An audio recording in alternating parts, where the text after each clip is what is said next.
I was attending a regional Toastmasters convention in Westchester, New York. It's a suburb just north of New York City. I was conducting a training session with Toastmasters there, but now I was in a room with everyone. There was a competition going on. A speaker comes out, and his speech title was something like, "Children and Puppies Are Nice." I mean, it seemed that saccharine, that generic, and frankly, that boring to me. I thought, well, let me give him a chance. He starts to speak, and sure enough, it's like, "Puppies are the most wonderful thing in the world, and I like children," and I'm thinking, oh my gosh, this is embarrassing. It's hard to even look. I've never heard so many boring, trite cliches in a speech. This is going to be awful. I feel bad for the guy. He continues, and it's more about, give everybody a hug and smell the flowers in the coffee, and just every kind of trite cliche you can imagine. It's going on. It just seems like it's going on forever.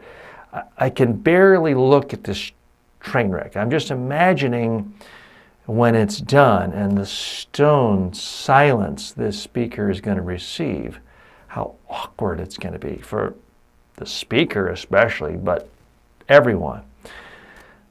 Finally he finishes, and I'm just cringing, I'm almost wincing. And then all of a sudden there was the reaction.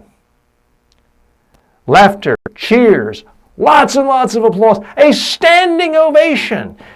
The audience absolutely loved this guy.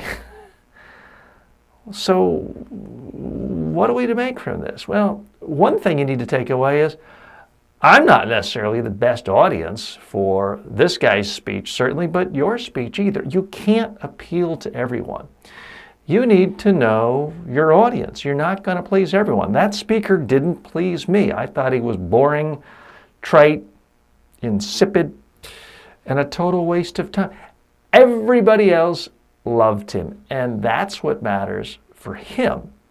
So keep that in mind. You're not going to please everyone all the time. And as long as you are speaking to the audience that you care about, I wasn't really the intended audience. Also realize you may hate a speaker. You can't discount them just because you don't like them. You have to look at the audience to really get a sense of how it's playing.